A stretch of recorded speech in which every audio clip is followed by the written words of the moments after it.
there, it's Lance. I'm Jeremy. And this is Hard to Master, where we take a look at games that are hard to master. Such as John Company, 2nd edition by Wehrlegig Games. If you don't know, that's Cole Wehrle and Drew Wehrle, the brothers.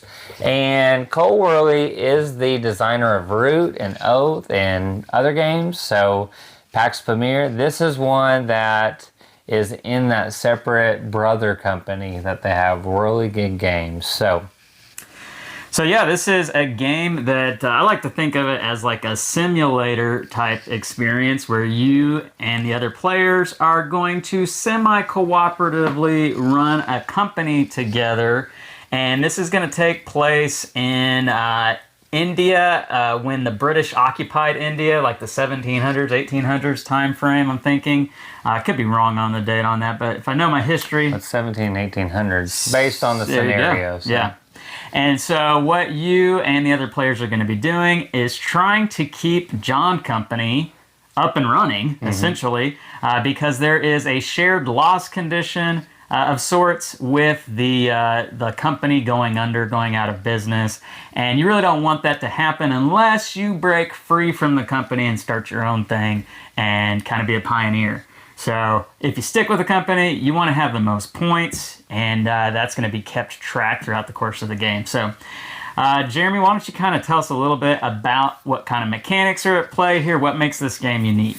So yeah, John Company 2nd edition is a game where you're going to pick a scenario. There's a base scenario, which I strongly recommend playing that multiple times like I have, before you really dive into the more complex scenarios. So there are some really good playthrough and how to play videos out there. I would strongly say if you're having trouble taking the rule book, understanding exactly what's happening, definitely check out a video playthrough.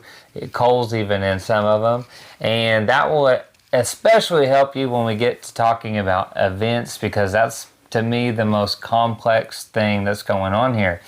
But in the base scenario, you would have this pawn that's going to go from space to space, running through the phases of the game. There are several phases in this game, and in the first round, you're going to skip some of them. So we would have a London season. Again, that's skipped in the beginning, but the London season is where your people in the company are going to retire. They're going to roll a dice, and in this game, you want to roll low if you want things to be safe and you want to succeed. But if you roll in the middle, you might get a little fatigue or things like that that make it difficult in the future.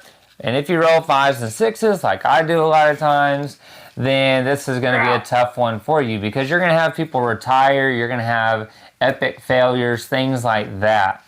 But in the beginning, if I roll low, my people survive. If I roll high, I'm going to retire these people and they become pensioners. These pensioners will have the opportunity, if you have the coins, to go to a retirement home. But that will also not only give you points, and whoever spends the most in their retirement phase is going to get a London season card, which could give you points, or could just give you other benefits like bonuses and different power symbols, which can help in the long run. And they also, if you get spouses, a lot of times they can reduce retirement costs in the future. But they can also restrict you too. So they will restrict you. Everyone pretty much restricts you, and some are very difficult. And at times, you're only going to have one option because other people spent more money, and you're kind of stuck with that spouse, and it's kind of funny. But they do give you points usually and make things cheaper. You will have different changes to your gameplay because of them. A lot of stuff there in the London season, but then you're going to take a family action, which is pretty basic. You're either going to buy something or you're going to add pieces on the board.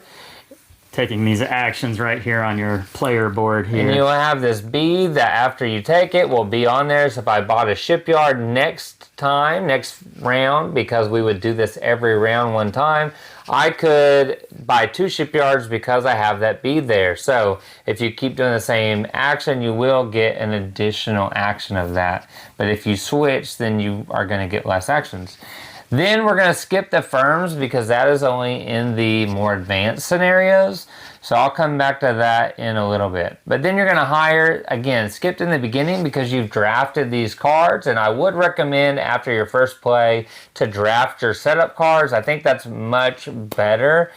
Knowing how to play and then saying, well, I really have to choose one of these. And I love to be the chairman and help make sure that my officers have money to do things. Yeah. And I feel like I'm a very good chairman in the 5-6 games that I've played. So I really try to be chairman, but I have to give up other offices or benefits of starting by drafting those cards. So I do strongly suggest that after the first play. But you start with those, so you won't do that hiring. But later, as we said, retirement, those offices become vacant. The cards are going to come here on the board, and you're going to look and see who hires that person. It may be the chairman, it may be the director of trade a lot of times, and then you're going to then hire those people based on who could be hired. Offices. Remember, usually you cannot hire yourself unless other people agree that you can have nepotism or you have gotten a promissory note from somebody saying you could do that. Because you do have these little promissory notes, and everything in this game is pretty much tradable except for a spouse. You cannot trade a spouse card, but you can trade like trophies and different cards that you may have, blackmail cards. You could trade money. You can trade these promissory notes. You're going to be doing a lot of negotiating and trading so that you can be in positions where you feel like you can do what you want to do.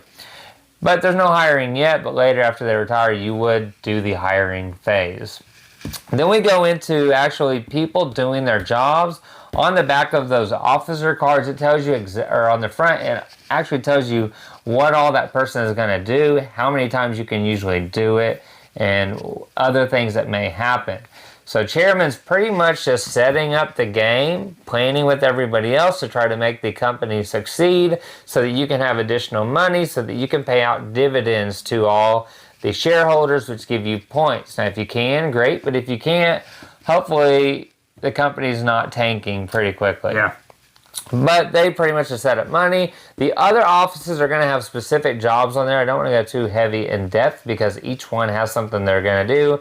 Obviously, the trade's going to open up trade routes. Manager shipping is going to be putting ships out on the board so you can do trade in different regions.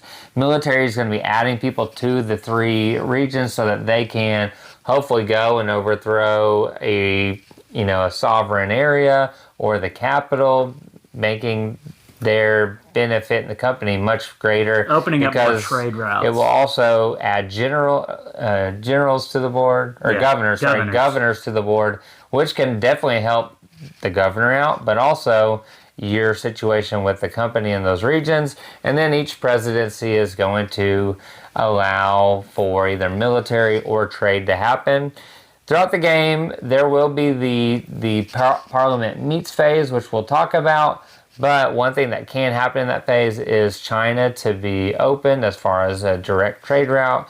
And whenever that happens, you would actually do that before you do that after the presidency of Bengal. But until that happens, you skip it. Bonuses is where you're basically getting income, because if I have shipyards that have fitted ships that are out to sea, I'm going to get a coin for every one of those. Another thing is like a workshop. I have a workshop in front of me that will gain me coins, things like that. Anything that has that £1 symbol will give you money during the bonuses phase. Then we got to pay for everything. So we're going to have to pay for ships, infantry. You're going to have to pay any debts that you had, because the chairman can take up to 3 debts without getting any approval from the majority of the shareholders. But each one is £5. And you'll see in this game, money goes fast. And you think, this die is pretty good. I just need 4 dice. It actually tells you the probability of rolling. And let me tell you, as a person that rolls high 5s and 6s, I almost always set things up with 5 coins, because each coin is a dice. And you want to really boost that a little bit at times, because you really want things to succeed. Yeah. And I can tell you, even rolling 5 dice a lot of times, which is an 87% chance of success, I can roll all 5s and 6s. You've seen it. Yeah. It's insane. And especially after I take the dice from Lance, I try to keep them separate. And then he's like, I need more dice. And then you can ask people I play with. They're just done at that point. I have to like rub it off for like 10 I roll minutes. pretty good in this game. I don't know what his problem is. You roll ones, and that is good in this game. I cannot. Then we get to the events. And like I said, the events phase is the most difficult. There are these little charts that they provide in the game which will help you. Also has on the other side the operation of the company, which can help you. But this is definitely the most difficult part of the game. You're basically going to roll this dice. That's the easy part. You're going to look and see how many storms and where they might be. This one with the 1 and the 3 storms would have you check dice roll for each ship in every sea. But this one, for instance, the 3 would have a south, so you would only check the ship's die roll in the south. Then you're going to do that many events. And you're going to flip off the top of the deck. And it may be where this elephant is on the board. If the elephant is in a certain region, a lot of times you will look at that and you will relate to that chart and see if it's attacking, if it's rebelling, based on these tiles too, because these coaster-like tiles will tell you. So this is actually a good one, a windfall event. And in the windfall event, it tells you for every rider in that region, which right now would be the Punjab region because it's face up on the deck, I would gain 1 pound for any riders that had been placed out there in that, which in Punjab is only 1. And it's also for the adjacent region. So if you had people here, then they would also gain an additional pound for having riders out there. Again, if you want to know what riders do and all that, definitely read the rule book on BGG, watch a playthrough or how to play, and it will tell you even more. Yeah. But there are a few good events, and then there are some bad events, and then there are some really bad events. Really bad events. If you get the shuffle and you've had all combat and the shuffle happens, just get ready to have a long bad game. Yeah. And actually, maybe a short, very bad game because it's going to end quickly. So, events are the most difficult and the most complex thing, and a lot of times it's just hard to follow, even with the chart or the BGG chart that somebody made. Yeah. Still very difficult. So if I just say one thing that's the most difficult, that to me is the most difficult. So when you're looking at doing this game, that's going to be the major thing that's going to hold you up a little bit. And I think the reason for that is because the events can be so drastically different from one another. Depending on how the board is set up. Yeah, yes. and so it's never intuitive. You're never quite exactly sure. You have to constantly keep referencing back to the rules to make sure you're 100% getting it right. Whereas the rest of it is the same thing time and time through. You're just making different choices. And I'll say that is normal, because even in the playthroughs, Cole would go back to that chart and double check and make sure. So it is the most complex system on the board, I believe. Yeah. Then we go into the Parliament meets. That's where the Prime Minister, whoever has that title, which isn't on the board but has a dial over there, that character is going to be taking these law before Parliament cards, flipping them unless they get a dilemma. If they get a dilemma, they have to put that item up for a vote. But any other ones that don't have a dilemma, then I could pick which one I would like to. I'm going to move the dial. That will tell if things are going to be taxed or if they're going to get bonuses or increase the power, which is judged at the end of the game. Then we vote based on any vote icons we have, or coins. You can spend coins to vote as well. And if it's ever at 0 or above, it passes. If it doesn't pass, the Prime Minister could increase the rounds of voting until they feel like it's either going to pass or it's not. If you want to take over as Prime Minister, you want to lead the opposition, have the most votes against that law, which would give you that Prime Minister tag, and you would get to move the dial to, the space next to wherever they had it, which could impact where they put it, but it also could impact the benefit that you get from it or detriment. In addition to that, you're going to have upkeep and refreshing, basically moving riders back down to where they go, moving things, your military back around. You're going to be paying your upkeep costs, which are going to be here for your retirement, these white pound symbols.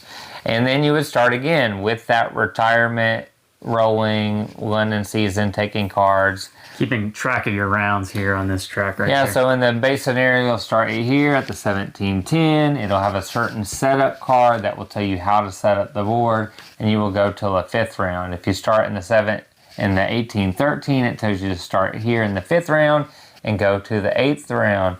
If you do the 1758 scenario, you do the 3rd round all the way to the 7th round. So there's going to be just a different setup and round lengths and how you play. There's quite a bit of variability in just that and how the board stacks up.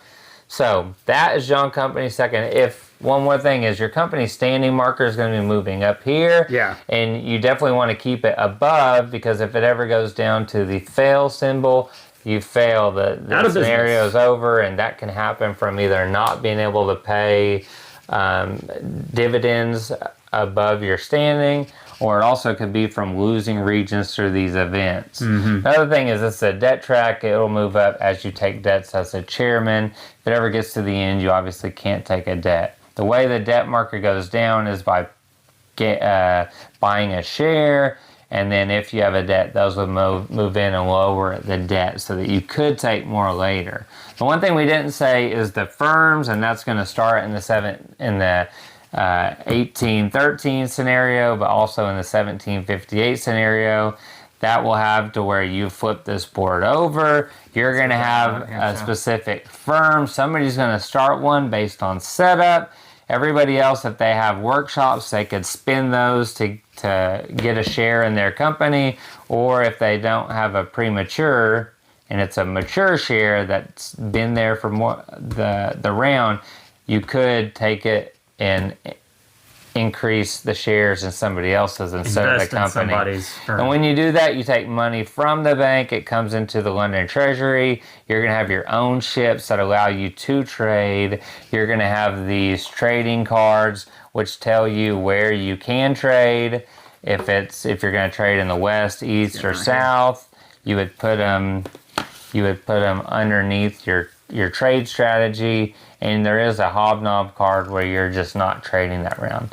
So you have a London Treasury, which you're getting money or leftover money that's going to allow you to pay for dice or getting ships, things like that. Then you have your India Treasury, which will give you coins so that you can increase your value in the company and pay out dividends to your shareholders, including an additional for your share manager. And that is after you pay your expenses, which are for ships, and then either the shares or the value of the shares, whichever is greater. At the end of the game, you will get points based on where that value is of those shares. In addition to that, when you're doing retirements, you will still roll for the people to make sure if they retire. But in addition to that, you will get the opportunity to do a special retirement, which comes from your supply, and it becomes a pensioner where you can have it retire up to however much money you paid out in dividends. So another big reason to invest in other companies. When we played with the firms, everybody else jumped on the firms, so there was no reason to make a fourth. I mean, the company's already going to fail with y'all going firm heavy. It apart. So it was no reason for me to create a fourth. I just jumped in everybody's. I was sharing the wealth company and everybody else's firms. And it's very enjoyable. I think at this point, it would be beneficial to get into more what we like about the game, what we think about it, because... So, let's get into that. Let's get into our thoughts on what makes this game so unique and why you need to check it out, and as well as maybe some cons about it as well.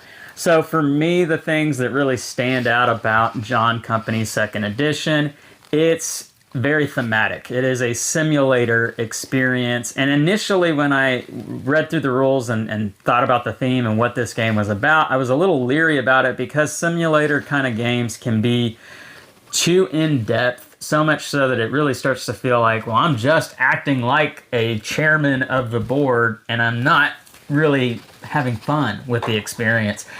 Getting into the rules and watching the how to play videos and how dense this game can be, it can be super intimidating. and it can push some people away with that. But once you really kind of get the understanding of how a round works and what each individual role is able to do and how they intertwine and work together in a semi-cooperative fashion, you can really enjoy that experience because it is so thematic, it's so rich, and each person's making choices and they're benefiting you to a certain degree, but then at the same time you need to make sure that you're looking out for yourself because, I mean, you want to win the game. Mm-hmm. And so each choice, each negotiation that you make is so wrapped up and intertwined in the strategy of this game. It's just a very engaging, enthralling experience.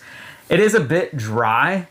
The look of the game is dry. The theme isn't something. I love the look of it. You do like the look? I love the look of the game. It's good. The artwork's good. I think the board is a little, a little dry for my taste. It's bland for you? I love the beige with the contrast of India colors. I think it looks amazing. The way the game plays out, I'm okay with all of that. That doesn't burn me in any kind of way. What I enjoy most about this game, though, is that the different roles make the game feel so different based off of who you are. If you're in military, then you're really going to be pushing for battles and engagements and clearing out the area. And really, you need to win those because you don't stand much of a chance getting anywhere if you're losing out on that. If you're doing shipping, then you're really focused on getting your ships where you need to be, and you need to cooperate with the military so that you have trade routes to utilize those ships. Otherwise, there's no point. And then Jeremy spoke about the chairman and how so important that is because they're really kind of quarterbacking and calling the shots and really directing how things are going to play out. But you need to listen to your presidents and your other directors, because you can call some really bad shots and tank the company, and it's your fault. I mean, that's what happens when people take chairman from me.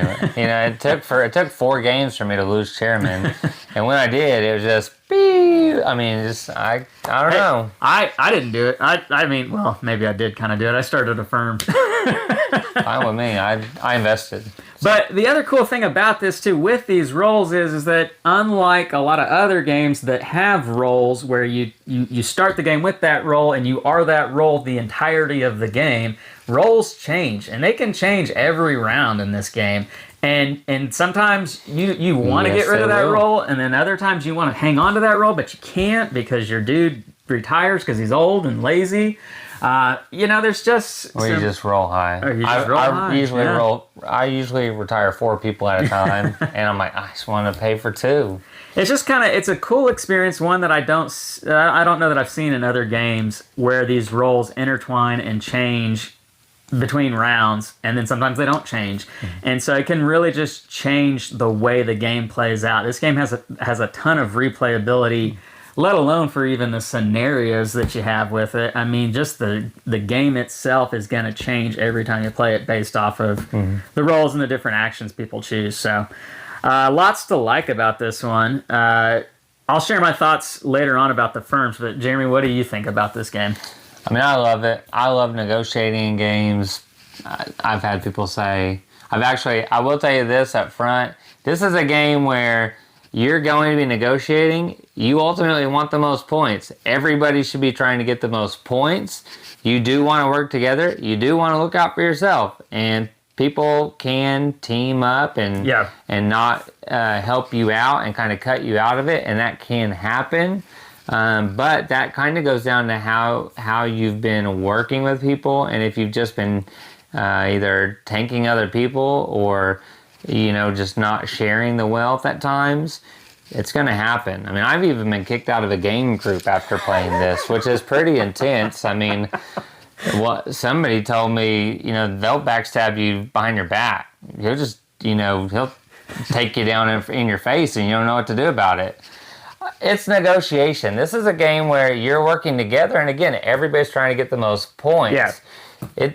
It's you just have to know that. I think some people take games too seriously, and it just becomes a big headache for them, and they feel like they can't win because somebody controlled the game. Well, that's decisions you make in this game, and I think that I don't find this game to be super complex. I don't know why it's a 4 point whatever on BGG. Well, the one thing I think that's the most complex are the events. I feel like everything else, once you read this rule book or you watch a playthrough one time, the base scenario is so easy. And I was really worried about the firms, though. I was really worried, like, man, this is kind of going to, even watching the playthrough the first time, I was like, this is a little confusing to me. But once we broke it out and did it, it was not as hard as it seemed. The firms when you were are watching. deceivingly more simple than what they appear. And it's only 20% more of the game. But I will say, I think the reason for why this game is a 4 on BGG as far as weight goes is because the rounds have so many different steps, and it is a lot to take in when you're learning this game. But what you need to know to be able to play the game efficiently, you don't necessarily need to know how everything works. One person needs to know. One person needs to know. But if you are the director of trade, you need to know what that role is doing. And then if you get switched over to something else, you need to know what that role is doing. But for the most part, but it's all on the card. It's all written on the card, specifically what you do. It's not like a whole bunch of iconography that you have to figure out. It tells you this character has to spend all the money except for £2. I mean, it's really laid out. The complexity lies in how the roles interwork with one another. Like I mentioned, with the military really needing to partner with, or the shipping really needing to partner with the military, but then the military really has to partner with the presidencies because they're the ones that are actually really deciding if and when they're going to war. And then really those presidencies have to cooperate with the chairman. I mean, each and every single thing interlocks. The president dictates if the military can spend money. The military could go to war without spending money. If you want your best chances at success. You want a higher chance and you don't have the people there. You really need to put your best efforts in succeeding in this game, because if I did have a con with it. But I mean, you can tank the company and win. Absolutely. So if you're trying to get the company to fail, or everybody's low points and you just want it to end quicker, because the long game you're not going to win. You do want to do things to tank but it. if you are wanting to succeed with the company, if you're the chairman or if you're somebody who's just really gung-ho for the company, one of the cons that I might have with this game is that it is still a dice roll that can determine a lot about success or failure in this game. And granted, you can mitigate that by getting more dice, but again, it's still a dice roll. And I've seen it where you just have bad rolls and bad roll after bad roll after bad roll, and before you know it, the company's tanked. And that can, crash a strategy, a plan for that. But you got to prepare for it, I suppose, I'm fine with it. And you got to have a backup plan. And so if you're really somebody who's just, I've got this one strategy and I'm going to go with it from the beginning to end, regardless of what happens, you may not do well in this game. But I find that you have to be reactive in the majority of games, yes. And this is a reactive game. I'm someone that rolls high in games, and if anybody should be upset about a dice rolling game where you got to roll low, it should be me, because I do not roll low dice. I roll 5s and 6s, and I'll tell you this: it doesn't bother me. I especially as chairman, I'm like, okay, let's take another debt. Let's put some more money out, and rarely people put shares in to lower that debt. But somebody who typically doesn't do well with dice rolling games, you do better. I do better with this one, but even still, seeing somebody else fail and fail, I think it's funny. Man, I need to jump off their ship and get on somebody who's winning in this game. Maybe bet on myself. I think that's all good. Like I said, this. Let's just go into final thoughts and let's scores. Talk about. We did talk about first. Okay, all right. I did. I went over all the things, steps. I mean, let's go to the final. You can say that in your score. Well, okay, yeah, I'll get to that right now then, because I feel like the firms adds such a better. No, I shouldn't say better experience. A fuller experience with this game. The base game is great. The firm's experience is fantastic. It goes from great to fantastic. For me. And I think because of that, and I just want to say this now before you continue that thought, is the base game is so semi-cooperative. It's much more semi-cooperative. You go with the firms, everybody knows out the gate, You're playing competitive. You're trying to win. And you are semi-cooperative still because I'm investing in other people's companies and I want them to succeed at times. And I still want the company to succeed, to have that timing element to where I can try and win. Yeah. But it does change it from a semi-cooperative game to a more competitive game. With the firms, you don't know when somebody is going to completely jump ship. You know it's going to happen. You just don't know when. When you don't have the firms in that, you don't know that they're going to do it. You feel like they're going to probably hang on for the most part until maybe the very end.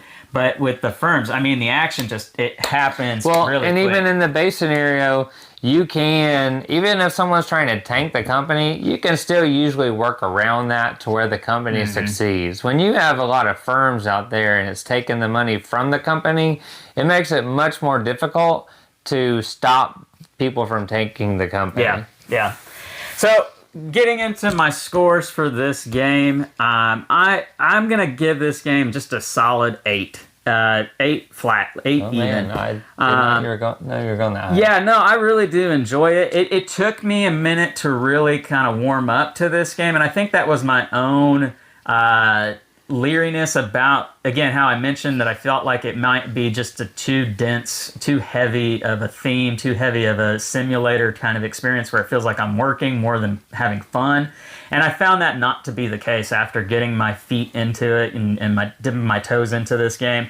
It is a big learning curve trying to get everybody up to speed with how the game operates and works. But if you have one person who really is familiar with the game and the rest of the table has an inkling of an idea of how this game works, you can get them to come on board and carry them through this game. And after you've experienced it and you know the ins and outs of it, get everybody on the same page. It can be a really fun experience for you.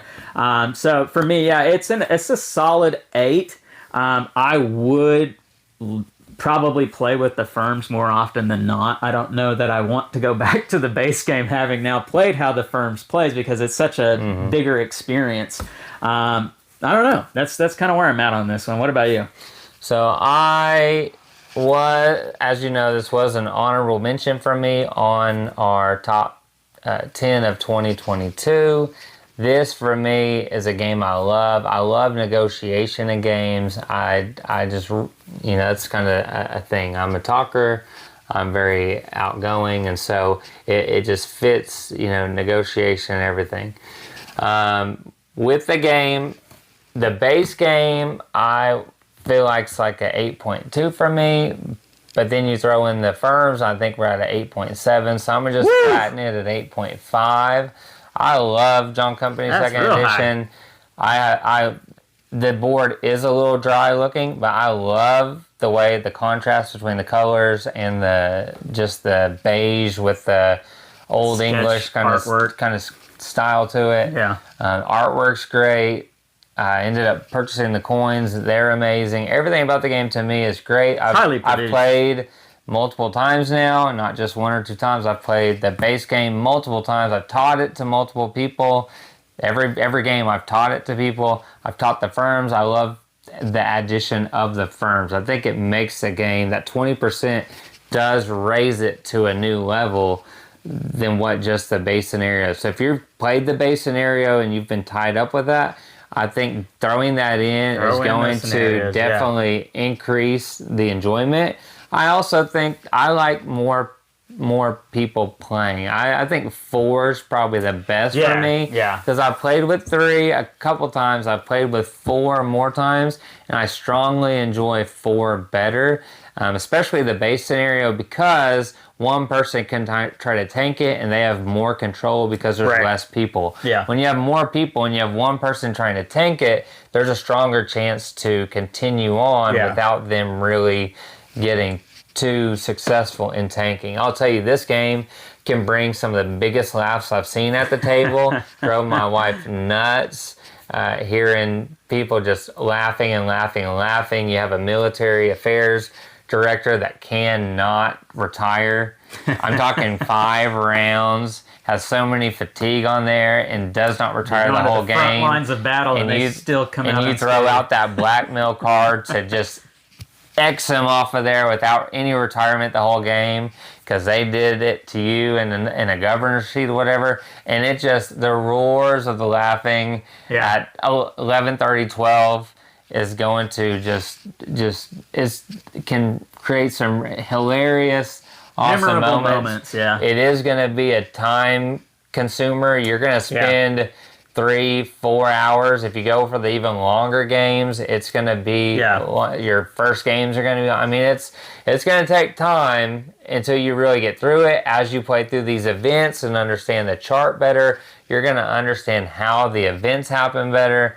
Everything about the game for me after playing it so many times is amazing, and that's why it's got a really strong score. And again, if I would have done a list later and I had to knock something off, which I couldn't because it's this much higher, but this would probably be my number 11 of 2022. And if the events were a little bit easier to understand and work through, I could see that being even a 9 or higher.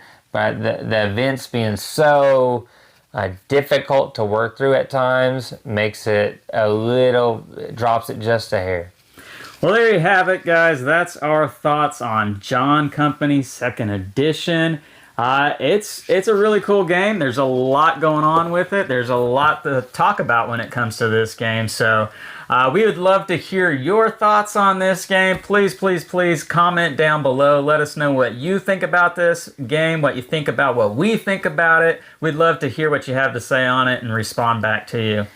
If you like this video, please, please hit the thumbs up and subscribe to the channel. We put a tremendous amount of time and effort into these videos, and it's such great news to hear that our videos are well received. So if you do enjoy it, it would mean the world to us if you would hit that thumbs up and subscribe to the channel. I'm Lance. I'm Jeremy. And we are Hard to Master, where we take a look at games that are hard to master. We'll catch you next time. See ya.